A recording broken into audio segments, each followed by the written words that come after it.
2 BHK ஃப்ளாட்ல இருந்து என்னை வெளியில் கூப்பிட்டு வந்து கோடம்பாக்கத்துக்குள்ளே கூட்டு போன ஒருத்தர் அப்படின்னா அது அருண் தான். அருண் மூலியமாக தான் எனக்கு நிறைய இண்டஸ்ட்ரியில் இருக்கக்கூடிய எல்லாருமே அறிமுகமானாங்க.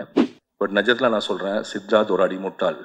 என்னை நம்பி மாவீரன் மாதிரி அவ்வளோ பெரிய படத்தை கொடுத்த சிவகார்த்தின் அவர்களுக்கு நான் என்றைக்குமே கிரேட்ஃபுல்லாக இருப்பேன். ஸோ இருக்கிறப்பே தயவுசெய்து நல்லா பார்த்துக்கோங்க. அம்மாவாக இருக்கலாம், அப்பாவாக இருக்கலாம், மனைவியாக இருக்கலாம், ஃப்ரெண்ட்ஸாக இருக்கலாம், இருக்கும் போதே நல்லா பார்த்துக்கணும் அப்படின்றது தான் என்னோட இது. வெறும் ஹார்ட்ஃபுல்லாக ஒன்று பண்ணிடணும்னு பண்ண ஒரு படம். அதை பற்றி இன்னைக்கு பேசுகிற எல்லாரும் இவ்வளோ இமோஷ்னலாக ரியாக்ட் பண்ணும்போது நம்ம என்ன நினச்சோமோ அது நடந்துருச்சுன்றது ரொம்ப சந்தோஷமாக இருக்குது. ஜூலை 4 எனக்கு, அருணுக்கு, சித்துக்கு 3 பேருக்கு முக்கியமான நாள். நானும் சித்துவும் ரொம்ப வருஷமாக சேர்ந்து படம் பண்ணணும்னு ட்ரை பண்ணிட்டே இருந்தோம். ஒரு வழியாக 2 பேர்த்த படமும் ஒரே நாளில் ரிலீஸ் ஆகுது. அந்த அளவுக்கு வந்துட்டோம் சித்து. தேங்க்யூ. அண்ட் இந்த படத்தினுடைய தயாரிப்பாளர் அருண் விஸ்வா என் லைஃப்பில் ரொம்ப முக்கியமான ஒருத்தர், என்னுடைய உதவியாளர். அவர் நான் எப்போ சந்திச்சேன்னா, தங்கமீன்கள் எடுத்துட்டு ஒரு 2010-11 வாக்கில் அது ரிலீஸ் ஆகுமான்னு தெரியாதப்ப என் ஆஃபீஸ்க்கு ஒரு நாள் வந்தார். அவர் ஆஃபீஸ்க்கு வந்ததுலேருந்து எங்கள் ஆஃபீஸில் ஒரு நம்பிக்கை வர ஆரம்பிச்சுது. டெய்லி இந்த படத்தில் வந்து ஐ திங்க் அப்பாவோட பேர் வந்து வாசுதேவன் அப்படின்னு நினைக்கிறேன். நாங்கள் 2 பேரும் கௌதம் வாசுதேவன் சார் ஆஃபீஸ்க்கும் அவருடைய ஷூட்டிங்க்கு போயிட்டே இருப்போம். ஸோ அதனால தான் வாசுதேவன் பேர் வச்சிங்களான்னு தெரில. அண்ட் கிட்டத்தட்ட ஒரு 2.5 வருடங்கள் தங்கமீன்கள் ரிலீஸ் ஆகுமா ரிலீஸ் ஆகாதா அப்படின்னு தெரியாமல் இருந்தப்ப கூட பணிபுரிந்தவங்களாம் அந்த படம் ரிலீஸ் ஆகாதுன்னு நினச்சி போனதுக்கு அப்புறமும் அருண் விஸ்வா என் கூட தொடர்ந்து வந்துட்டே இருந்தார். அவரோட வேலை என்னன்னா, காலையில் என்ன வருவார், நாங்கள் ஒரு பைக்கில் கிளம்புவோம், நேராக ஃபோட்டான் கதாஸ் ஆஃபீஸ் போவோம், நீதானே என் பொண்ணு சொந்த ஷூட்டிங் போவோம், கௌதம் சாரை பார்ப்போம். அவரை பார்த்து ஒரு சந்தோஷம் வரும், ஏதாவது ஒரு நம்பிக்கையான வார்த்தை சொல்லுவார். அப்படியே போயிட்டே இருந்துச்சு. அதுக்கப்புறம் அவர் தான் வசந்த் ரவியை கூப்பிட்டு வராரு, அவங்க அப்பாவை கூப்பிட்டு வராரு. கிட்டத்தட்ட நான் என்னுடைய 2 BHK ஃப்ளாட்ல இருந்து என்னை வெளியில் கூப்பிட்டு வந்து கோடம்பாக்கத்துக்குள்ளே கூட்டு போன ஒருத்தர் அப்படின்னா அது அருண் தான். அருண் மூலியமாக தான் எனக்கு நிறைய இண்டஸ்ட்ரியில் இருக்கக்கூடிய எல்லாருமே அறிமுகமானாங்க. And Arun thank you for that. And நீங்கள் இல்லைன்னா தங்கமீன்கள் எப்படியும் வெளியில் வந்திருக்கோம். ஆனால் அந்த காலத்தை நானும் மாரி செல்வராஜும், அப்போ ஆஃபீஸில் வந்து மாரி செல்வராஜும் நானும் இருப்போம். இப்போ அருண் விஸ்வா வருவார். வந்தாலே ஒரு அருண் விஸ்வா பார்க்குறப்ப எல்லாரும் என்ன நினைப்பாங்கன்னா, ரொம்ப பணக்கார வீட்டு பையன் அப்படின்னு நினைப்பாங்க. ஏதோ ஆடிக்கார் பிறந்ததுலேயும் ஆடிக்கார் வச்சிருக்காருன்னு. பட் இல்லை, அருண் விஸ்வா அது சொல்லாமான்னு தெரில. அருண் விஸ்வா வந்து என்ன சொல்கிறது, வீடற்று கடன்காரர்கள் துரத்த ஒவ்வொரு ஊராக வாழ்ந்து சென்னையில் வந்து அண்ட் சென்னைக்கு ஒரு கனவோடு வந்து பெரிய நம்பிக்கையோட, அவரோட கனவு 3 BHK வாங்குறதுலாம் இல்லை, ஒரு டைரக்டர் ஆகணும், ப்ரொடியூசர் ஆகணும். அண்ட் பெரிய படிப்புலாம் இல்லை, வெறும் டிப்ளமோ. அதையுமே முடிச்சாரான்னு எனக்கு தெரில. ஏன்னா அவர் அறிவாளி தான், ஆனால் முடிப்பதற்கான சூழல் இருந்துச்சா எனக்கு தெரில. ஆனால் அவங்க அம்மாவும் அவங்க அப்பாவும் எனக்கு தெரிஞ்சு இந்த படத்தினுடைய அம்மா அப்பா மாதிரி தான் நான் நினைக்கிறேன். அவங்க பேரில் தான் அந்த ப்ரொடக்ஷன் கம்பெனி சாந்தி டாக்கீஸ். அவங்க அப்பா வந்து ரொம்ப இன்னசென்ட்டான ஒரு ஃபாதர். அண்ட் அவங்க அப்பா வந்து எனக்கு தெரிஞ்ச அருண் விஸ்வா இன்னைக்கு வரைக்கும் எந்த கேள்வியுமே கேட்டிருக்க மாட்டாருன்னு நான் நினைக்கிறேன். அருண் விஸ்வா செய்கிற எதுக்குமே அவர் நோ சொல்லியிருக்க மாட்டார் நான் நம்புகிறேன். அவங்க வீட்டை பொறுத்த வரைக்கும் அருண் விஸ்வா தான் சூப்பர் ஹீரோ. அருண் விஸ்வா அவங்க வீட்டை பொறுத்த வரைக்கும் மட்டும் இல்லை, எங்கள் ஆஃபீஸ்க்குமே ஒரு சூப்பர் ஹீரோ தான். அதுக்கப்புறம் தரமணியை டிசைன் பண்ணதாகட்டும். அண்ட் எனக்கு அருண் விஸ்வா பார்க்குறப்பெல்லாம் எனக்கு பயங்கர ஒரு உற்சாகம் வரும். சில மனிதர்களை பார்க்குறப்ப தான் உங்களுக்கு ஒரு நம்பிக்கையும் உற்சாகம் வரும். அந்த மாதிரி like you can believe him 100%. இப்போ நம்ம இந்த தோற்றத்தை வைத்து சில பேர்த்த முடிவு பண்ணுவோம், இவங்க இப்படி தானே. அதுக்கு நேர் எதிரான ஒருத்தர் தான் அருண் விஸ்வா. ரொம்ப பணிவான, ரொம்ப அடக்கமான, ரொம்ப கடினமாக போராடி இந்த படத்தில் எப்படி ரொம்ப நாளாக கனவு கண்டு ஒரு குடும்பம் முன்னேறுவதற்கு பாடுபடுதோ அப்படி அவங்க வீட்டிலேருந்து வந்து முன்னேறி இன்னைக்கு சத்தியம் தியேட்டரில் எனக்கு நல்லா ஞாபகம் இருக்குது. நானும் அருண் விஸ்வா, அமுதவன், மாரி செல்வராஜ் நாங்கள் 4 பேர் அங்கே நின்றுருந்தோம். தங்கமீன்களுடைய ஆடியோ லான்ச் ஒரு வழியாக நடந்துச்சு. அப்போ அருண் விஸ்வா தான் என் கையை பிடிச்சிட்டு சொன்னால், சார் படம் கண்டிப்பாக ஹிட்டுன்னு. ஏன்னா இந்த இதெல்லாம் முதல்ல ஆனந்தையில் நாங்கள் ஸ்க்ரீன் பண்ணோம். ஸோ சத்தியம் தியேட்டரையும் அந்த நாளையும் என்னால் மறக்கவே முடியாது. Arun Viswa, all the best. And இன்னும் ரொம்ப தூரம் நீங்கள் போகணும். அண்ட் தமிழில் ரொம்ப முக்கியமான படங்களை தயாரிக்கிறது மட்டும் இல்லாமல் இயக்கவும் நீங்கள் செய்வீங்கன்னு நான் நம்புகிறேன். அண்ட் சித்து, அருண் விஸ்வா தங்கமீன்கள் ரிலீஸ்க்கு முன்னாடி வந்து ஹெல்ப் பண்ணார்னா, சித்து வந்து கட்டது தமிழுக்கு அப்புறம் வந்தார். ஆனால் கட்டது தமிழ் ரிலீஸ் ஆனதுக்கப்புறம் என்கிட்ட பேசலான்னு நினச்ச ஒரு ஹீரோக்குள்ள இல்லாட்டி ஒரே ஒரு ஹீரோ அவர் தான். அப்போ வந்து ஹைதராபாத்தில் வந்து நிஜமாவே ஒரு பெரிய ஹீரோ, பொம்மரையெல்லாம் ஓடி. அண்ட் திடீர்னு ஒரு நாள் ஃபோன் பண்ணி நீங்கள் ஹைதராபாத்துக்கு வாங்கன்னு சொன்னார். அன்னையிலிருந்து நாங்கள் பேச ஆரம்பித்தோம். சித்தார்த்தை பற்றியும் ஒரு அபிப்பிராயம் இருக்குது, அவர் பயங்கர புத்திசாலி. அண்ட் பயங்கர அகங்காரமான ஒருத்தர். அவருக்கு வாயில நினைச்சதை, மனசில் நினைச்சதை எதிராளியுடைய மனசை பார்க்காம பேசக்கூடிய ஒருத்தர். இப்படி நிறைய பிம்பங்கள் இருக்கு. பட் நிஜத்தில் நான் சொல்கிறேன், சித்தார்த் ஒரு அடிமுட்டாள். அடிமுட்டாள்னா எந்த அர்த்தத்தில் நான் சொல்கிறேன்னா, சித்தார்த் எப்போதுமே ஒரு வளர்ந்த குழந்தை. நானும் சித்தார்த்லாம் ஒரே ஸ்கூலில் படித்தவங்க. என்னென்னா நாங்கள் இன்னும் ஸ்கூலை விட்டு வரவே இல்லை. Still children. எப்போ எதை செய்யணும்னு தெரியாது. பக்க விளைவுகள் பின் விளைவுகளை பற்றி யோசிக்கிறது இல்லை.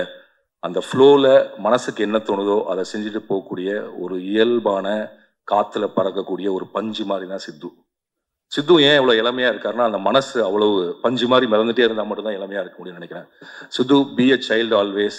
Don't worry what others says. And you're a great inspiration to me. You're a great friend to me. And எப்படி அருண் விஸ்வா ஒரு நம்பிக்கையோ அதே மாதிரி தான் சித்து எனக்கு நம்பிக்கை. அண்ட் சித்து வந்து நடிக்கிறாரோ இல்லையோ, நான் எப்போ பாட கூப்பிட்டாலும் வந்து படத்தில் பாடுவார். அதுக்கு காரணம் என்னென்னா, சித்துவோட பாட்டெலாம் நான் கேட்டிருக்கேன். ஆக்சுவலாக ஒரு ஸ்கிரிப்டே சித்து ஒரு 10 பாட்டு பண்ணி வச்சிருந்தார். அந்த 10 பாட்டை வச்சு நான் ஒரு திரைக்கதை பண்ணேன். அண்ட் சித்து ஒரு நாளைக்கு அந்த படத்தை பண்ணோம், அந்த பாட்டை வெளியில் கொண்டு வரணும்னு என்னோட ரொம்ப நாள் ஆசை. And all the best for 3 BHK and all the best for everything whatever you do in your life. I love both of you as I love Selvam. நீங்கள் 2 பேரும் ஸ்டேஜுக்கு பார்த்தீங்கன்னா உங்களோட சேர்ந்து எனக்கு ஒரு ஃபோட்டோ எடுத்துக்கணும்னு ஆசை. Arun and Sidhu and Selvam.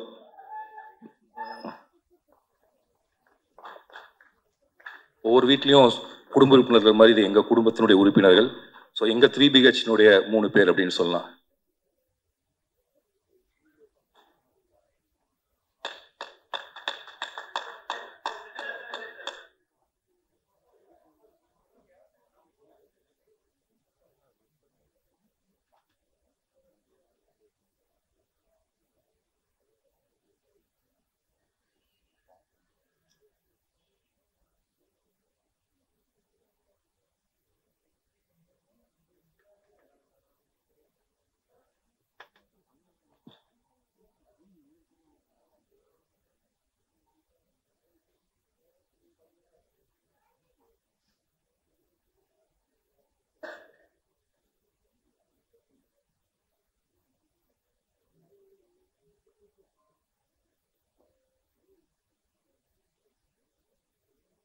And 8 தோட்டாக்கள் என்னுடைய ஃபேவரேட் ஃபிலிம். தமிழ் சினிமாவுடைய முக்கியமான படம். Sri Ganesh, I love you for that movie always. And நீங்கள் இன்னும் என்ன மாதிரியே ரொம்ப ஸ்லோவாக படம் எடுக்கிறீங்க, அப்படி இல்லாமல் நிறைய படம் எடுங்க. அண்ட் நீங்கள் என்ன பண்ணாலும் நல்லா இருக்கும்னு நம்புற ஒரு ஆள்னா. All the best. Devayani ma'am, பஞ்சதந்திரத்தை எத்தனை தடவை பார்த்துருப்பேன் ஞாபகமே இல்லை. நீங்கள் ராமண்ணான்னு என்னை நிறைய பேர் எனக்கு இன்னில் அடிச்சிருக்காங்க உங்களோட ராமண்ணா அவசரத்தை வச்சு. அந்த எவ்வளோ பெரிய மாத்திரை அப்படிங்கிறது எனக்கு தெரிஞ்சு ஒவ்வொரு மாதத்துலையும் அட்லீஸ்ட் ஒரு தடவையாவது நாங்கள் கேட்டுறோம். Thanks for that. And Kadhal Kottai, நான்லாம் ஸ்கூல் படிச்சுட்டு வந்த படம். அண்ட் நான் உங்கள்கிட்ட நான் பேசினதில்லை, பட் எங்களுடைய பால்ய காலத்தில் நீங்கள் ஒரு முக்கியமான ஆளாக இருந்திருக்கீங்க. ரொம்ப நன்றி. சரத் சார், இந்த படத்தில் அந்த டைலாக், அந்த நீங்கள் செல்லோன்னு சொல்கிறப்போ ஒரு மாதிரி மெல்ட் ஆயிடுச்சு சார். நான் புலன் விசாரணையிலேருந்து உங்கள் படத்தை பார்த்துட்டு இருக்கேன். புலன் விசாரணை இன்னும் ஞாபகத்தில் இருக்கிறது நீங்களும் ஒரு காரணம். அண்ட் ஒரு கிரேட்டஸ்ட், என்ன சொல்கிறது, ஒரு வெர்சடைல் ஆக்டர். இன்னும் உங்களோட நடிப்பு எனக்கு என்ன பிடிக்குன்னா, நீங்கள் ரொம்ப எனக்கு தெரிஞ்சு தமிழில் மிக யதார்த்தமான ஒரு நடிகர். ரொம்ப நடிப்பை புஷ் பண்ணாமல் நடிக்கக்கூடிய ஒருவர். அண்ட் அந்த மீசக்கார நண்பா பாட்டு வந்து எனக்கு பல தடவை நான் கேட்டிருக்கேன் சார். ஐ திங்க் நீங்களும் உங்களுடைய குரலும் ஒரு மாதிரி வந்து எப்போதுமே ரொம்ப இணக்கத்தையும் ரொம்ப நட்பாக அன்பாக இருக்கக்கூடிய உஷ்ணத்தையும் கொடுக்கக்கூடிய ஒன்று. ரொம்ப நன்றி. And for the music director, for every one, என்னுடைய வாழ்த்துக்கள். அப்புறம் இந்த படத்தில் ஒரு வசனம் வரும், வீடுங்கிறதுனா அது மரியாதைன்னு சொல்லி. கண்டிப்பாக அது ஒரு ஸ்டேட்டஸ். பட் அதை தாண்டி எனக்கு என்ன தோணுன்னா, எல்லாரும் வீடு வாங்கணும்னு நினைக்கிறது வந்து வெறுமன கௌரவத்துக்காகவோ இதுக்காக மட்டும் இல்லை. இல்லாட்டின்னு எனக்கு வாடகை வீட்டில் இருந்தாலும் வீடுக்கான மேலே கூரை இருக்கு. பட் அப்படி இல்லை, எனக்கு பின்னாடி என் பையனோ அவங்களோட குழந்தைங்களும் எந்த மாதிரி விஷுவலில் வாழ்வாங்கன்னு நான் செட் பண்ணி வைக்கிற ஒன்று தான் வீடு. ஸோ நான் போனதுக்கு அப்புறமும் இந்த வீட்டில் தான் வந்து இருப்பாங்க, இந்த அறையில் தான் அவங்க தூங்குவான்னு எனக்கு தெரியறப்ப எனக்கு ஒரு மாதிரி நான் பார்க்க முடியாத ஃபியூச்சரை, என்னுடைய சந்ததிகளினுடைய வருங்காலத்தை, அவங்க எங்கே தூங்குவாங்க, அவங்க எங்கே சண்டை போடுவாங்க, அவங்க எங்கே உடலுறவு கொள்வாங்க, எங்கே குழந்தைகள் பிறக்கும், எந்தையும் தாயும் மகிழ்ந்து குழாவும் அந்த இடத்தில் என்னுடைய மகனும் அவனுடைய மனைவியும் எங்கே மகிழ்ந்து குழாவுவாங்க, இப்படிங்கிற பல விஷயங்கள் சேர்ந்த ஒன்று தான் வீடு. கண்டிப்பாக அஃப்கோர்ஸ் அது மரியாதைக்குரிய ஒன்றா இருந்தாலும் கூட ரொம்ப உணர்ச்சி பூர்வமான ஒன்று. அண்ட் இந்த 3 BHK படம் அப்படிப்பட்ட உணர்ச்சி பூர்வமான படமாக இருக்குன்னு எல்லாரும் என்கிட்ட சொன்னாங்க. அண்ட் எனக்கு தெரிஞ்சு தமிழகத்தில் இருக்கக்கூடிய அனைத்து மக்களும் தங்களுடைய வாழ்க்கையோடும் தங்களுடைய கனவுகளோடும் தொடர்புபடுத்தி கொள்ளக்கூடிய ஒரு படமாக 3 BHK இருக்கும். அதை உருவாக்கிய என்னுடைய அருணுக்கும், அதில் நடித்த என்னுடைய சித்துக்கும் எனக்கு பிடித்த ஸ்ரீக்கும் வாழ்த்துக்கள். நன்றி. அம்மா பேரில் கம்பெனி ஆரம்பித்து பண்ணணுன்றது முடிவு எடுத்தது எப்படின்னா, இதுக்கு முன்னாடி நான் மேடையில் பேசியிருக்கேன். அந்த கம்பெனிலேருந்து வர அங்கே அம்மா பேர்லேருந்து ஆரம்பித்த கம்பெனிலேருந்து வர ஒரு படமும் எப்படியாவது ரொம்ப முக்கியமான படமாகவும் நல்ல படமாகவும் இருந்துடணுன்றதுல ரொம்ப கவனமாக இருக்கேன். ஸோ அதுதான் என்னோட ஒரே ஒரு குறிக்கோள். கண்டிப்பாக நல்ல படம் எடுத்தால் மட்டும் பார்த்தது காசும் சம்பாதிக்கணும், அதுக்கான இதில் தான் இருக்கும். எனக்கு அது மொதல் படத்தில் அது கிடச்சிது, இந்த படத்துலையும் கிடைக்கும் நம்புகிறேன். அந்த ஒரு கனவோடு தான் இறங்கி வேலை பார்த்துட்ருக்கோம். அதுக்கு உறுதியாக இருக்கிற எல்லா நண்பர்களுக்கும் நன்றி. அண்ட் மெயினாக நான் கம்பெனி ஆரம்பிச்சிடலாம், பட் அது எனக்கு நான் ஒரு சின்ன படம் எடுக்கணும்னு நினச்சிட்டு இருந்தப்போ என்னை நம்பி மாவீரன் மாதிரி அவ்வளோ பெரிய படத்தை கொடுத்த சிவகார்த்திகேயன் அவர்களுக்கு நான் என்றைக்குமே கிரேட்ஃபுல்லாக இருப்பேன். அது நான் இந்த இடத்துல தெரிவிச்சுக்க விரும்புகிறேன். அதுதான் எனக்கு அது மிகப்பெரிய ஒரு ஆரம்பமாக இருந்திருக்கு. அதுதான் எனக்கு அடுத்தடுத்து படங்கள் பண்ண ஒரு வாய்ப்பு கொடுத்துருக்கு. அந்த ஃபவுண்டேஷன் தான் காரணம். அதுக்கு எனக்கு அவ்வளோ அருமையான ஒரு படத்தை டெலிவர் பண்ண அஸ்வினுக்குமே நான் என்றைக்குமே கிரேட்ஃபுல்லாக இருப்பேன். இந்த படம் ஆரம்பித்ததுக்கு மெயின் காரணமும் மடோன் அஸ்வின் தான். ஒரு நாள் வந்து ஸ்ரீ கணேஷ் இந்த மாதிரி ஒரு கதை வச்சுருக்கான், நீங்கள் கேட்கணும்னு சொன்னால் எனக்கு ஸ்ரீ கணேஷ் அதுக்கு முன்னாடி பார்த்துருக்கேன், அவ்வளோ பரிச்சயம் கிடையாது. அவரோட 8 தொட்டாக்களும் குருதியாட்டமும் நான் பார்த்ததில்லை. அதுக்கப்புறம் கதை கேட்டு அவர் வேற ஒரு கதை சொல்ல வந்தார். அதில் நீங்கள் இதுதான் அடுத்து பண்ணணும்னு நினச்சிங்களா அப்படின்னு கேட்டேன். அவர் வந்து இல்லை, நான் வேற ஒரு கதை பண்ணியிருக்கேன் பிரதர், ஐடியா அது வேணாம், இது பண்ணுவோம், அது ஏன் அது வேணான்றீங்க, அதை சொல்லுங்கள் அப்படின்னு கேட்டேன். அப்போ இந்த ஐடியா சொன்னார். இல்லை இதை பண்ணுவோம், இதுதான் எல்லாத்துக்கும் கனெக்ட் ஆகும் அப்படின்னு நம்பினேன். ஏன்னா என் லைஃப்லையும் நடந்துட்டு இருக்காது, எல்லா லைஃப்லையும் எல்லாம் பார்க்கறது தான். அது கரெக்டாக அதே லைனாக வந்து சொல்லும் போது இந்த 3 BHK கதை சொல்லும்போது இதை பண்ணணும்னு முடிவு பண்ணோம். அது இப்போ நான் படமாக பார்க்கும்போது எனக்கு ரொம்ப பெருமையாகவும், இந்த டெசிஷன் எடுத்ததுக்கு நான் ரொம்ப சந்தோஷமாகவும் ஃபீல் பண்ணுறேன். இது எவ்வளோ கலெக்ட் ஆக போகுது, யார் என்ன சொல்ல போகிறாங்கன்றதுக்கு தாண்டி ஒரு தயாரிப்பாளராக நான் ஒரு முடிவு எடுத்தேன், இந்த படம் பண்ணணும் அப்படின்றது. ஸ்ரீ கணேஷன் நம்பி சித்தார்த் அவர்களும் சரி, சரத்குமார் சார், தேவயானி மேம், மீதா, சைத்ரா எல்லாமே என்டையர் டீம் இதுக்கு வந்தாங்க. வந்ததுக்கு நான் அந்த நம்பிக்கை காப்பாற்றிருக்கோம்னு நம்புகிறோம். அந்த படம் எனக்கு ரொம்ப பர்சனலாக ரொம்ப பிடிச்சிருக்கு. கண்டிப்பாக இது வந்து மக்களையும் திருப்திப்படுத்தும் நான் நம்புகிறேன். ராம் சார் வந்து ரொம்ப எமோஷ்னலாக பேசுனது நான் எதிர்பார்க்கல, இப்படி சார் பேசுவார். நான் சாருக்கு நான் என்றைக்குமே வந்து கடமைப்பட்டிருக்கேன். நான் அவரோட அசிஸ்டண்ட்டாக இருந்தாலும் நான் ஒரு நாள் கூட அவருக்கு உருப்படியாக நான் ஒரு அசிஸ்டண்ட்டாக இருந்தது கிடையாது. நான் வந்து எப்போல்லாம் டைம் கிடைக்குதோ அப்போ மட்டும் ஷூட்டிங் ஸ்பாட்டுக்கு போயிட்டு வர ஒரு ஆளாக தான் இருந்திருக்கேன். ஆனால் என்னை எங்கேயுமே எப்போ போனாலும் நான் ரொம்ப என்னை பற்றி ரொம்ப பெருமையாக பேசி எனக்கு ஒரு பெரிய ஒரு அங்கீகாரத்தை கொடுத்துட்டே இருக்காரு சார். அது இன்றைக்கி பேசினது எனக்கு லைஃப் டைம் ஒரு மூமெண்ட்டாக இருந்தது. சாருக்கு நான் என்றைக்குமே கிரேட்ஃபுல்லாக இருப்பேன். நான்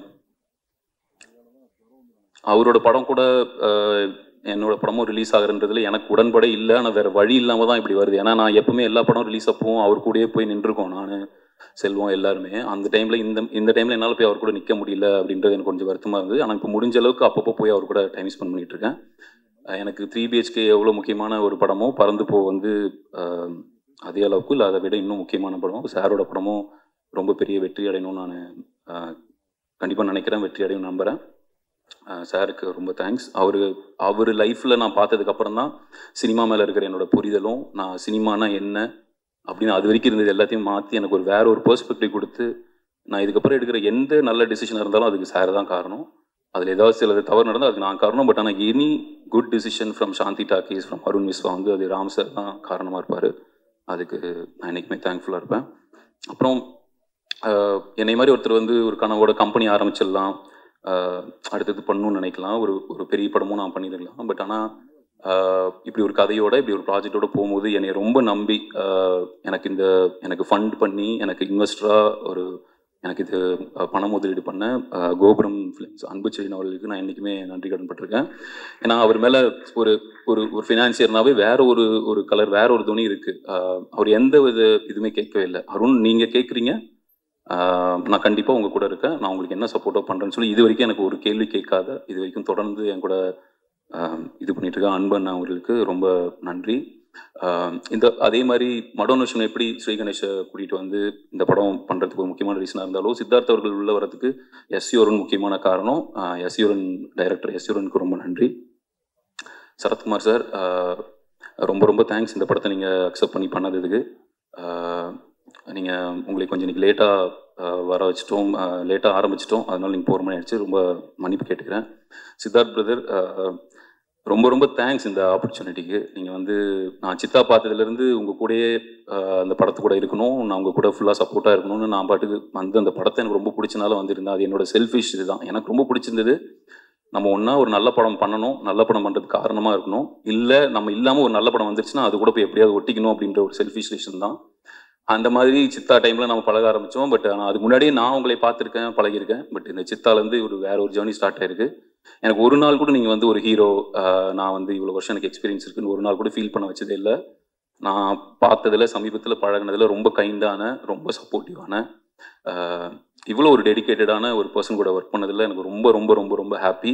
அண்ட் இந்த படத்தில் நீங்கள் போட்டிருக்கிற எஃபர்ட்டாக இருக்கட்டும், அந்த லுக்ஸை நீங்கள் புல் ஆஃப் பண்ண விதமாக இருக்கட்டும், எல்லாருமே அது பயங்கரமாக பண்ணியிருக்காங்க. ஆனால் நீங்கள் பண்ணது சாதாரண விஷயம் கிடையாது. ஏன்னா உங்கள் ஏஜும் நிறைய பேருக்கு தெரியுது. நீங்கள் எவ்வளோ வருஷமாக இருக்கீங்கன்னு ஸ்க்ரீன் ஏஜ் தெரியும், பார்த்துட்டு இருக்காங்க. அதை தாண்டி இதை நீங்கள் ஒத்துக்கிட்டதுக்கு ஒரு மிகப்பெரிய கட்ஸ் வேணும். அது அவ்வளோ சூப்பராக புல் ஆஃப் பண்ணியிருக்கீங்க. படம் பார்த்துட்டும் எல்லாம் அதை பாராட்டுவாங்க நான் நம்புகிறேன். ரொம்ப ரொம்ப thanks for this opportunity. I should thank you actually. Meetha, Chaitra ரொம்ப ஸ்பெஷல் இந்த படத்தில் நீங்கள் இந்த ரோல் வந்து பண்ணது. மீதா, நான் உங்களோட குட் நைட் பார்த்து எனக்கு ரொம்ப பிடிக்கும் உங்களோட பெர்ஃபார்மன்ஸ். நீங்கள் வந்து உங்களை கேஸ்டிங் ஆப்ஷனாக ஸ்ரீகணேஷ் ரொம்ப எனக்கு ஆச்சரியமாக இருந்தது. ஒரு ஹீரோயினாக பண்ணவங்க இது ஒன்று பண்ணுவாங்க. பட் இதில் நீங்களும் ஒரு ஹீரோயின், நீங்களும் ஒரு லீடுன்றதை நான் நம்புகிறேன். அது ரொம்ப ரொம்ப தேங்க்ஸ். ரொம்ப பியூட்டிஃபுல்லாக பண்ணியிருந்தீங்க. சைத்ரா, உங்களோட சைட் பி பார்த்துட்டு நான் ரொம்ப பெரிய ஃபேன் உங்களுக்கு. நீங்கள் வந்து இந்த படத்தில் பண்ணதும் எனக்கு ரொம்ப நன்றி. அம்ரித் உள்ளே வந்ததுக்கான மெயின் ரீசன் என்னோட ரொம்ப நெருங்கிய நண்பர் திங்க் மியூசிக் சந்தோஷ். அவர் ஒரு நாள் எனக்கு வந்து இந்த அம்ரித்தோட ஒர்க் அமைச்சும் போது விடிய அவரோட மற்ற பாடல்கள்லாம் கேட்டு அம்ரித் தான் இந்த படத்து மியூசிக் டைரக்டராக வேணும்னு நான் ரொம்ப ஆசைப்பட்டு வந்தது. அம்ரித்தோட நான் ஃபர்ஸ்ட் ஃபேன் ஆகிட்டேன். அதுக்கப்புறம் தான் அம்ரித் வந்து இந்த படத்தில் மியூசிக் டைரக்டர் ஆனார். இந்த படம் கண்டிப்பாக ஆல்பம் ரிலீஸ் அப்புறம் இது வந்து அந்த பாட்டு இல்லாமல் ஒரு ஆல்பம் இப்போ ரிலீஸ் ஆக போகுது. இந்த படம் வரும்போதும் ஆல்பம் அம்ரித் இன்னும் பல பேரை, பல லட்சக்கணக்கான ஒரு ரசிகர்களையும் ஒரு இதயங்களையும் தொடுவார்ன்றதுல எனக்கு துளி கூட டவுட் இல்லை. அம்ரித், இது வந்து எனக்கு ரொம்ப சந்தோஷமாக இருக்குது. உங்களோட தமிழோட ஃபர்ஸ்ட் படத்தில் நான் வந்து ப்ரொடியூசராக இருந்ததுக்கு ரொம்ப ரொம்ப நன்றி. ஸ்ரீகணேஷ் பிரதர், நீங்கள் வந்து எவ்வளோ கஷ்டப்பட்டு நீங்களும் இந்த இடத்துக்கு வந்திருக்கீங்கன்னு எனக்கு தெரியும். நீங்கள் உங்களோட அவ்வளோ டெடிக்கேட்டடாக ரொம்ப ஒரு அந்த ஸ்கிரிப்டை வந்து அவ்வளோ லவ் பண்ணியிருக்கீங்க. என்னால் முடிஞ்ச அளவுக்கு நான் உங்க கூட சப்போர்ட்டிவாக இருந்திருக்கேன். என் சைட்லேருந்து சில வேறு ஏதாவது தவறுகளோ வேறு ஏதாவது என்னால் பண்ண முடிஞ்சால் கண்டிப்பாக அதை நீங்கள் தவறாக எடுத்துக்க வேணாம். இந்த படம் கண்டிப்பாக உங்களுக்கு வந்து ஒரு இயக்குனராக அடுத்து ஒரு செட் ஆஃப் இயக்குனர்கள் படம் பண்ணணும்னு நினைக்கிற எனி தயாரிப்பாளர்களுக்கும், ஒரு எனி ப்ரொடியூசர்ஸ்க்கும், எனி ஆக்டர்ஸுக்கும் கண்டிப்பாக நீங்கள் அந்த லிஸ்ட்டில் இருப்பீங்க நான் நம்புகிறேன். வாழ்த்துக்கள் உங்களுக்கு. படத்தில் இருக்கிற மற்ற டீம் இதை பற்றிலாம் அடுத்து ஒரு மேடை கிடைக்கும்னு நினைக்கிறேன். அதில் நான் பேசுகிறேன். பட் இது வந்து இந்த 3 BHKன்ற டைட்டில், இப்படி ஒரு படம், இந்த கதைன்றது வந்து இதுக்கப்புறம் நான் எவ்வளோ பெரிய படங்கள், எத்தனை படங்கள் எடுக்க போகிறேன்னு தெரியல. பட் இது வந்து எனக்கு ரொம்ப ஸ்பெஷலாக இருக்கும். ஏன்னா எங்கள் அம்மாவோட கனவு வந்து எங்களை மாதிரி ஆகிடாதுன்னு சொல்லிகிட்டே இருந்தாங்க எங்கள் அம்மா. அதே டைலாக் தான் இந்த படத்தில் வந்து சரத்குமார் சார் சொல்கிறாரு. அப்பா மாதிரி ஆகிடாதப்பா, அப்பா மாதிரி ஆகிடாதப்பான்னு. எங்கள் அம்மா பல தடவை அந்த விஷயத்த எனக்கு ஒரு 1000 தடவையாக சொல்லியிருப்பாங்க, எங்களை மாதிரி நீ ஆகிடக்கூடாது அப்படின்னு. அவங்களோட ஒரு சில கனவுகளில் வந்து நான் ஒரு நல்ல ஒரு சம்பளம் வாங்கி ஒரு வேலைக்கு போயிடணும், சொந்தமாக எங்கேயோ ஒரு இடத்துல எவ்வளோ ஒரு சின்ன வீடாவது இருந்துடணும், அப்புறம் அவங்களுக்கு வந்து ஏதோ ஒரு கையிலையும் கழுத்துலையும் ஒரு நகை போட்டுக்கணும் அப்படின்றதான் அவங்களோட ஆசையாக இருந்திருக்கு. இது எதையுமே நான் நிறைவேற்றினதில்லை. அடுத்து கண்டிப்பாக வீடு வாங்கி அவங்களுக்கு ஒரு அவங்க கனவு நிறைவேற்றும் நம்புகிறேன். சாரி, நான் வந்து எமோஷனல் இல்லை போகிறது இல்லை. ஏன்னா ஒரு மேடையிலும் இதே வேலையாக போச்சு அப்படின்ற மாதிரி ஆகிடும். எனக்கு ஒன்றே ஒன்று தான், நான் அட்வைஸ் அந்த மாதிரி இல்லை. இப்போ நான் அம்மா பேரில் கம்பெனி ஆரம்பிக்கிறது, அவங்க பேரில் நான் இது பண்ணுறது எல்லாமே எனக்கு எவ்வளோ வேணால் சந்தோஷம் கொடுக்கலாம். ஆனால் உங்களோட அம்மாவையோ அப்பா கூட இருக்கிறவங்களை வந்து முடிஞ்ச அளவுக்கு நல்லா பார்த்துக்கோங்க. அவங்க நல்லா பார்த்துக்கல அப்படின்னா அதுக்கப்புறம் நீங்கள் எவ்வளோதான் அவங்களுக்கு பெருமை சேர்க்குறேன்னு சொல்லி அவங்க பேரில் கம்பெனி ஆரம்பித்தாலும் இது பண்ணாலும் அதனால அவங்களுக்கு எதுவும் ஆக போகிறதுன்னு தான் நான் சொல்கிறேன். இல்லை, அவங்க கூட இல்லை, அதுதான் உண்மை. அவங்க கூட தான் இருப்பாங்க, இல்லாத போகும் அப்படின்லாம் கிடையாது. ஸோ இருக்கிறப்பே தயவுசெய்து நல்லா பார்த்துக்கோங்க. அது அம்மாவாக இருக்கலாம், அப்பாவாக இருக்கலாம், மனைவியாக இருக்கலாம், ஃப்ரெண்ட்ஸாக இருக்கலாம். இருக்கும் போதே நல்லா பார்த்துக்கணும் அப்படின்றது தான் என்னோட இது. அதுக்கப்புறம் நாம எவ்வளோதான் கம்பெனி அவங்க பேரில் ஆரம்பித்தாலும் அவங்க பேரில் என்ன சொன்னாலும் நம்மளோட கில்ட்டுக்கு தான் அது இது பண்ணுது தவிர அவங்கள எந்த விதத்துலையும் அது சந்தோஷப்படுத்த போகிறதில்ல. எங்கள் அம்மா இல்லாதப்போ எங்கள் அப்பா தான் வந்து என்னை அம்மாவும் இருந்து பார்த்துக்கிறாரு. அவரு தான் எனக்கு எப்பவுமே ஒரு இன்ஸ்பிரேஷன். அப்பாவுக்கு நான் நன்றிலாம் சொல்ல விரும்பல. அப்பா கூட நான் எவ்வளோ டைம் ஸ்பெண்ட் பண்ணுறேனோ அவ்வளோக்கு நான் சந்தோஷம். ஸ்வாதியும் அப்படி தான். நான் அவங்களுக்கு இது வரைக்கும் பண்ணதில்லை, பட் அவங்க இது வரைக்கும் என் கூட அவ்வளோ சப்போர்ட்டிவாக இருக்காங்க. ஸ்வாதிக்கும் ரொம்ப நன்றி. வந்து பேசி என்னை வாழ்த்துனேன், இவ்வளோ தூரம் சப்போர்ட்டாக இருந்த அனைத்து நண்பர்களுக்கும் நன்றி. சுரேஷ் சந்திரா சார் ரொம்ப தேங்க்ஸ். கூடயே ரொம்ப சப்போர்ட்டிவாக இவ்வளோ நாள் இருந்துட்டு இருக்கீங்க. இதில் யாராவது சில பேரை மறந்துட்டேன் அப்படின்னா நான் அடுத்து ஏதாவது சான்ஸ் கிடைக்கும், இல்லை வெளியில் ஏதாவது சொல்லிடுறேன். ரொம்ப லேட் ஆகுதுனால தான். ரவிமோன்னா ரொம்ப தேங்க்ஸ்ண்ணா. நான் வந்து உங்களுக்கு முதலேருந்தே நான் பார்த்துட்டு இருந்திருக்கேன். எனக்கு உங்களுக்கான அந்த பரீட்சை வந்து இப்போ சமீபமாக தான் ஒரு 1 இயராக தான். பட் ஆனால் நீங்கள் வந்து இவ்வளோ க்ளோஸாக என் கூட நான் உங்களுக்கு கூட ரொம்ப க்ளோஸாக ஃபீல் பண்ண ஆரம்பிச்சிட்டேன். நீங்கள் இவ்வளோ ஸ்வீட்டாக இவ்வளோ ஒரு குழந்தை மாதிரி இப்படி நீங்கள் இருப்பீங்கன்னு இது மாதிரி தெரிஞ்சுதான் நானே ஓடி வந்து உங்க கூட பழகியிருப்பேன். நீங்கள் இவ்வளோ கைண்டாக நான் சொன்னதை ஏற்று இங்கே வந்து படத்தை பற்றியும் எங்களை பற்றியும் எல்லாத்த பற்றியும் இப்படி வாழ்த்துனதுக்கு ரொம்ப நன்றி. எனக்கு ரொம்ப பெருமையாக இருக்குது. இன்றைக்கி வந்து நான் ரொம்ப வருஷம் உங்களை படத்தில் தியேட்டரில் பார்த்து ஆசைப்பட்டிருக்கேன். நீங்கள் வந்து இந்த படத்தில் வந்து வாழ்த்துனதுக்கு ரொம்ப நன்றிண்ணா. அப்புறம் இதில் இன்னொரு விஷயம், சித்தார்த் பிரதர் பேசினதுக்காக கார்த்தி சார் வந்து இதில் வாய்ஸ் ஓவர் பேசியிருக்காரு படத்துக்கு. கார்த்தி சாருக்கு வந்து ரொம்ப தேங்க்ஸ். சித்தார்த் சார் சொன்ன உடனே அவர் அக்செப்ட் பண்ணிட்டு இதில் வந்து இந்த வாய்ஸ் ஓவர் கொடுத்ததுக்கு வந்து தேங்க் பண்ணிக்கிறேன். சாந்தி டாக்கி சார்பாகவும் ஸ்ரீ கணேஷ் சார்பாகவும் இந்த படத்தோட சார்பாகவும் தேங்க்யூ ஸோ மச்.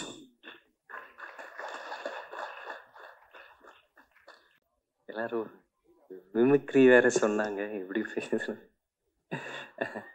ஸோ எல்லாருக்கும் பத்திரிகை நண்பர்கள் வந்த எல்லாருக்கும் ரொம்ப நன்றி. ரொம்ப இமோஷ்னலாக இருக்குது.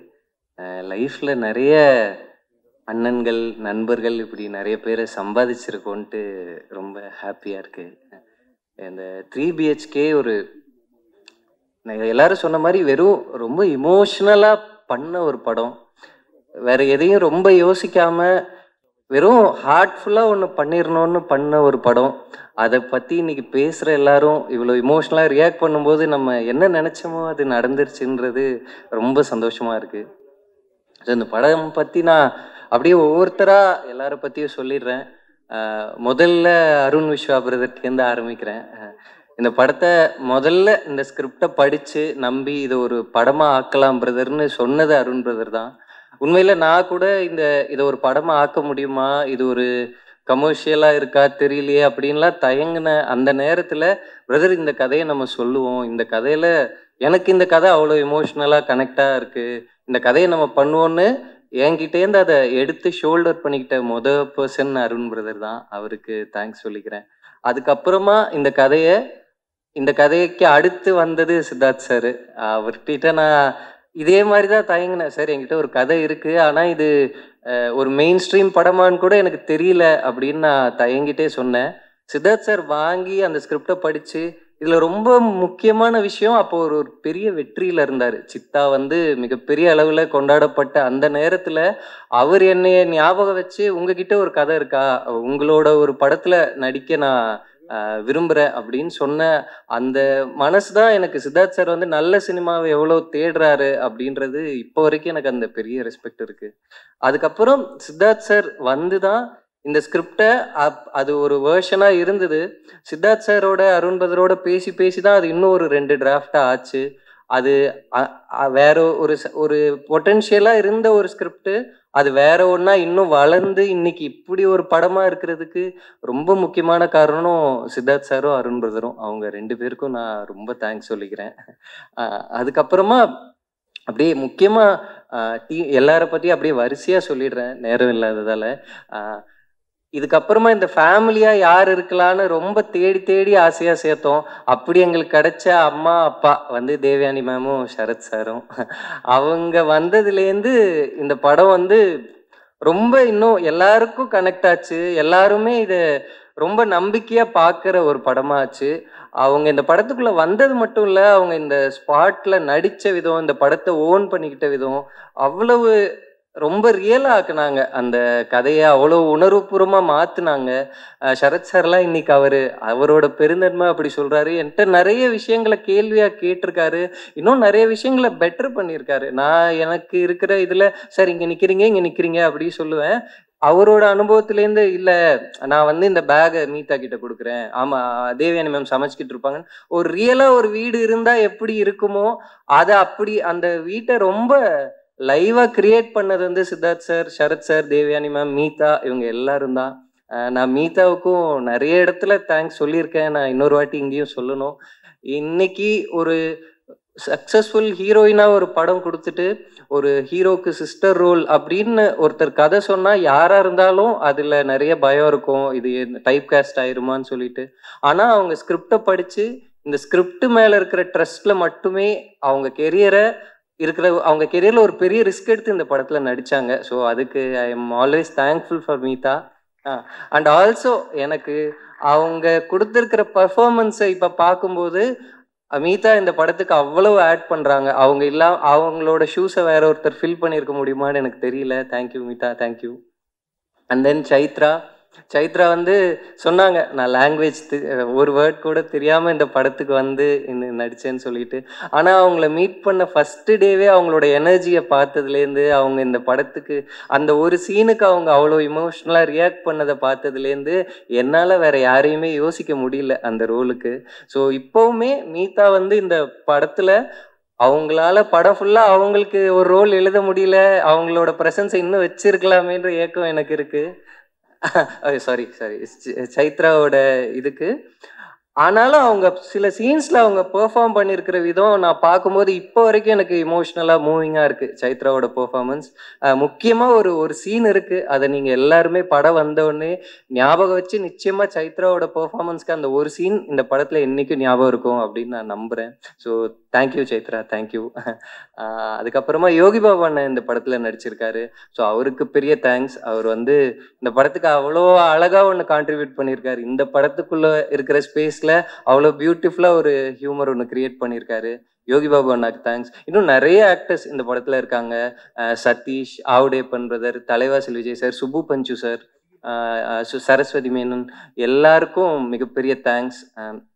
இந்த படம் நிச்சயமா அவங்களோட கெரியர்ல ஒரு மெமரபிளான படமா இருந்தா ரொம்ப சந்தோஷம். அப்புறம் விவேக் பிரசன்னா பிரதர்லாம் அவர் நிறைய பெரிய ரோல்ஸ் பண்ணியிருந்தாலும் என் மேல இருக்கிற அன்புல, இந்த ஸ்கிரிப்ட் மேல இருக்கிற இதுல இந்த ரோலை வந்து பண்ணாரு. பட் இப்ப படமா பார்க்கும்போது அவர் பண்ணியிருக்கிறதால அதோட இம்பாக்ட் ரொம்ப அதிகமா இருக்கு. ஸோ இந்த படத்துல நடிச்ச ஆக்டர்ஸ் எல்லாருக்கும் தேங்க்ஸ் சொல்லிக்கிறேன்.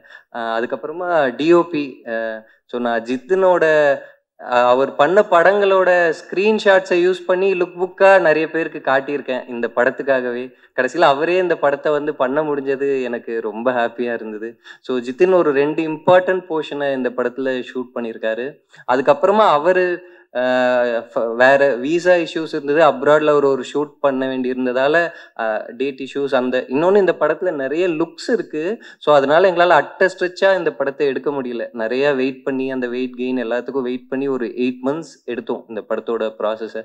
ஸோ அதனால ஜித்தின் பண்ண முடியாத ஒரு சூழல்ல டிகே பிரதர் இந்த படத்துக்கு உள்ள வந்து அந்த படத்தை மிட்வேல டேக் ஓவர் பண்ணி அவர் பண்ணியிருக்கிற ஒர்க்குக்கு I am always thankful to DK brother. So வந்து நான் வந்து ஜித்தின் கிட்ட டிகே பிரதர் பண்றாருனப்ப ஜித்தின் ரொம்ப ஹாப்பியாக சொன்னார், நான் ரொம்ப இன்ஸ்பிரேஷனாக பார்த்த ஒர்க்கு அவரோடது அப்படின்னு சொல்லிட்டு.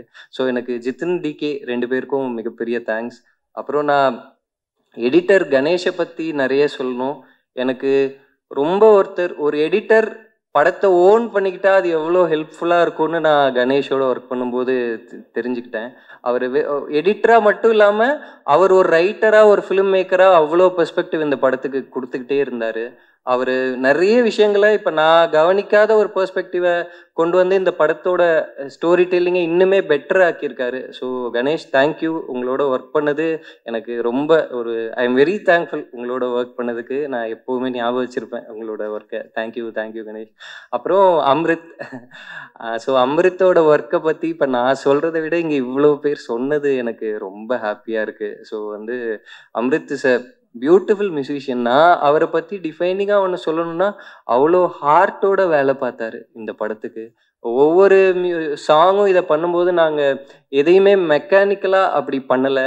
அவர் அப்படியே அவர் கீபோர்டில் வாசிக்கும் போது அந்த டியூன் அவர் கொஞ்சம் கொஞ்சமாக ஃபார்ம் பண்ணுறத பக்கத்துல இருந்து பார்த்த ஒரு எக்ஸ்பீரியன்ஸ் வந்து எனக்கு ரொம்ப அது மறக்க முடியாத ஒரு எக்ஸ்பீரியன்ஸாக இருந்தது.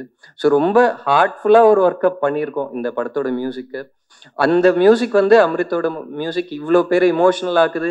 இன்னும் இப்போதான் ஆல்மோஸ்ட் இந்த 2-3 டேஸாக டே அண்ட் நைட்டாக ஒர்க் பண்ணிட்டு இருந்தோம். இன்னைக்கு காலையில் தான் ஃபர்ஸ்ட் ஹாஃபோட மிக்ஸை முடித்தோம். ஸோ அதனால இப்போ இன்னுமே ஒரு கம்ப்ளீட்டாக இருக்கிற மியூசிக் இன்னுமே ஆடியன்ஸை ரொம்ப மூவ் பண்ணணும்னு ரொம்ப மனசார நம்புகிறோம். ஸோ வந்து அமிர்த்துக்கு பெரிய தேங்க்ஸ். அதுக்கப்புறம் ஏன்னா ஆர்ட் டைரக்டர், காஸ்டியூம் டிசைனர் அவங்க 2 பேரை பற்றி சொல்லணும். Art director Vinod Rajkumar brother, அவர் இந்த இடத்துல வர முடியல. அவருமே இந்த படத்தில் வந்து நிறைய சில சர்ப்ரைஸான சில செட் பீசஸ் இருக்கு, சில செட்ஸ் இருக்கு இந்த படத்தில். ஆனால் அது நமக்கு செட்டுன்னே தெரியாத அளவு அதை ரொம்ப கஷ்டப்பட்டு ரியலாக ஒர்க் பண்ணியிருக்காரு. அது நீங்கள் படமாக பார்க்கும்போது அது செட்டாக ஏன் கிரியேட் பண்ணோன்றது உங்களுக்கு ரியலைஸ் பண்ண முடியும்னு நினைக்கிறேன். அதர் தென் தட் எங்களுக்கு ஷூட் பண்ணுறதுக்கும் ரொம்ப ஹெல்ப்ஃபுல்லாக இருந்தது. செட்டில் ஷூட் பண்ண நிறைய இடங்கள் அதை அவர் ரொம்ப நல்லா ஒர்க் பண்ணாங்க. ஆர்ட் டிபார்ட்மெண்ட் வந்து அவங்களுக்கு தேங்க்ஸ் சொல்லிக்கிறேன். இன்னொன்று, நான் இது வரைக்கும் அந்த டீசரில் எல்லாத்துலேயுமே அந்த வேறு பீரியடை ஒர்க் பண்ணியிருக்கோம். அதுக்கு கிடைச்ச பாராட்டு ரொம்ப சந்தோஷமாக இருந்தது. ஸோ அதுக்கு ஆர்ட் டிபார்ட்மெண்ட்டுக்கு பெரிய தேங்க்ஸ் சொல்லிக்கிறேன். அதே மாதிரி காஸ்டியூம் டிபார்ட்மெண்ட், ஏன்னா இந்த படத்துக்கு நாங்கள் ஒவ்வொரு லுக்கு ஷூட் பண்ணும்போது கிட்டத்தட்ட 5 படத்துக்கு ஒர்க் பண்ண மாதிரி தான் இருந்தது. அந்த எபிசோடுக்கான லுக்கு, காஸ்டியூம்ஸ்ன்னு சொல்லிட்டு எல்லாமே திருப்பி ஸ்க்ராட்ச்லேருந்து ஒர்க் பண்ணுவோம். எக்ஸப்ட் ஃபியூ காஸ்டியூம்ஸை தவிர மற்ற எதையுமே நாங்கள் அதை அப்படியே வேற ஒரு போர்ஷனுக்கு யூஸ் பண்ண முடியல. அதனால காஸ்டியூம் டிபார்ட்மெண்ட் அசோக் அவருக்கும் கிருத்திகா அவங்களுக்கும் பெரிய தேங்க்ஸ். ஏன்னா அவங்க வந்து கிட்டத்தட்ட 5 படத்தோட ஒர்க்குக்கு அவங்க ஒர்க் பண்ணாங்க. வேற டைம் லைன், வேற டைம் பீரியட் எல்லாத்தையும் ரொம்ப எஃபர்ட்டோட ஒர்க் பண்ணி கொடுத்துருக்காங்க. ஸோ அவங்களுக்கு பெரிய தேங்க்ஸ். அப்புறம் எழுத்தாளர் அரவிந்த் சச்சிதானந்தம், அவருக்கு இந்த இடத்துல தேங்க்ஸ் சொல்லிக்கிறேன். அவர் இன்னைக்கு ஊரில் இல்லை, இந்த இடத்துக்கு இங்கே வர முடியல. அவரோட ஒரு சிறுகதை இருக்கு, 3 BHK வீடுன்னு சொல்லிட்டு. அதை நான் ஒரு 3 வருஷம் முன்னாடி படித்தேன். ரொம்ப இமோஷ்னலான ஒரு சிறுகதை. ஒரு ஃபேமிலி சொந்த வீடு வாங்கணும்னு ஆசைப்படுவாங்க. எனக்கு அந்த கதை என்னை ரொம்ப இமோஷ்னலாக மூவ் பண்ணுச்சு. இந்த படத்தோட முதல் சீட் அந்த மொமெண்ட்டில் ஆரம்பிச்சது தான். எனக்கு அந்த கதையை படிச்சுட்டு ரொம்ப இமோஷ்னலாக ரொம்ப நாளாக ஞாபகம் இருந்தது. நான் நோட் பண்ணி வச்சுக்கிட்டேன், என்னைக்காவது இந்த இமோஷன்லேருந்து ஒரு படம் பண்ண முடிஞ்சால் நல்லா இருக்கும் அப்படின்னு சொல்லிட்டு. அதுக்கப்புறமா நான் அருண் பிரதர்கிட்ட இதை பற்றி சொல்லும்போது தான் அவர் நிச்சயமாக இதுக்குள்ளே ஒரு படம் இருக்குது பிரதர் அப்படின்னு சொன்னார். அதுக்கப்புறம் தான் நான் அப்படியே நம்பிக்கையாக எழுத ஆரம்பித்தேன். ஸோ அந்த சிறுகதைக்கும் அந்த எழுத்தாளருக்கும் இந்த இடத்துல நன்றி சொல்லிக்கிறேன். அதுக்கப்புறமா மற்ற எல்லா டீமும், சுரேன் இப்போ கூட அவங்க டே அண்ட் நைட்டாக ஒர்க் பண்ணிட்டு இருக்காங்க. சவுண்ட் டிபார்ட்மெண்ட், முக்கியமாக மேக்கப் டிபார்ட்மெண்ட், அவங்க அவ்வளோ ஏஜிங் எல்லாமே பண்ணியிருக்காங்க. ஸோ இது எல்லாருக்கும் மிகப்பெரிய நன்றி. நான் நேரம் இல்லாதால ரொம்ப அவசரமாக சொல்லி முடிச்சிட்டேன். இந்த படம் மிக முக்கியமாக நம்ம குடும்பம்ன்றது என்ன, வீடுன்றத பற்றி இந்த கதை இருந்தாலும் இதுக்குள்ளே வேற ஒரு எமோஷன் ஒன்று சொல்ல ட்ரை பண்ணியிருக்கோம். வாட் இஸ் ஹோம் அப்படின்றத, நம்ம ஹோமாக நினைக்கிறது நம்மளோட ஃபேமிலியை, நம்ம ரொம்ப நம்புகிற சில மனிதர்களை, அந்த இமோஷன்ஸை குடும்பம்னா என்னன்றத ரொம்ப உணர்வுபூர்வமாக பேச ட்ரை பண்ணியிருக்கோம். அந்த எமோஷன் உங்கள் எல்லாருக்கும் கனெக்ட் ஆகும். இந்த படம் இதோட பாக்ஸ் ஆஃபீஸ் அதெல்லாம் முக்கியம். அதை தாண்டி நம்ம ஃபேமிலியை ஞாபகப்படுத்துகிற, ரொம்ப வருஷம் நம்ம மனசுக்கு நெருக்கமான ஒரு படமாக இருக்கும் அப்படின்றது தான் ரொம்ப மனசார நம்புகிறேன். அதை அச்சீவ் பண்ண முடிஞ்சால் ரொம்ப சந்தோஷமாக இருக்கும். என்னோட ஃபேமிலி இன்னைக்கு அவங்க ஒரு சூழ்நிலையால் இங்கே யாரும் இருக்க முடியல. என்னோட அம்மா, ஒய்ஃப், பாப்பா, மாமா, அக்கா எல்லாருக்கும் இந்த இடத்துல தேங்க்ஸ் சொல்லிக்கிறேன். என்னோட குடும்பம், அவங்க தான் நான் இப்படி ஒரு படத்தை எழுத முடிஞ்சதுக்கு ஒரு முக்கியமான காரணம். அவங்க எல்லாருக்கும் ரொம்ப தேங்க்ஸ் சொல்லிக்கிறேன். மற்றபடி இந்த படத்தோட டெக்னீஷியன்ஸ் எல்லாருக்கும் பெரிய நன்றி. இங்கே மெயினாக வந்திருந்து படத்தை இவ்வளோ உணர்வுபூர்வமாக பேசின மாரி செல்வராஜ் அண்ணா, உங்களுக்கு ரொம்ப பெரிய நன்றி அண்ணா. ஜெயம் ரவி சார், உங்களுக்கு பெரிய தேங்க்ஸ் சார். அப்புறம் என்னோட ஃப்ரெண்ட்ஸ் அஸ்வின், அஸ்வத், நிதிலன், தமிழ், இன்னும் நிறைய பேர், லைட் எனக்கு அடிக்குது, எல்லாருக்கும் மொத்தமாக தேங்க்ஸ் சொல்லிக்கிறேன். நான் உண்மையில் இவ்வளோ ஃப்ரெண்ட்ஸை, அண்ணன்களை சம்பாதிச்சிருக்கோன்றத எகைன் ஒரு வாட்டி ரொம்ப சந்தோஷமாக நினச்சிக்கிறேன். ரொம்ப சந்தோஷம். தேங்க்யூ. நான் கண்டிப்பாக இந்த படத்துக்கு இன்னொரு மேடை கிடைக்கும்னு நம்புகிறேன். அப்போ நீங்கள் எல்லாரும் படத்தை பார்த்துருப்பீங்க, இன்னும் நிறைய பேசணும் உங்கள் கூட அப்படின்னு ஆசையாக இருக்குது. ரொம்ப நன்றி. தேங்க்யூ. அப்புறம் ரொம்ப முக்கியமாக ஒன்று சொல்லணும்னு நினச்சேன். நான் லாஸ்ட் 1 வீக்காக எனக்கு பயங்கர வைரல் ஃபீவர். நான் பெட்ரிடனாக இருந்தேன். ஃபோன்லேயே தான் எல்லா ஒர்க்கையும் கோஆர்டினேட் பண்ணேன்.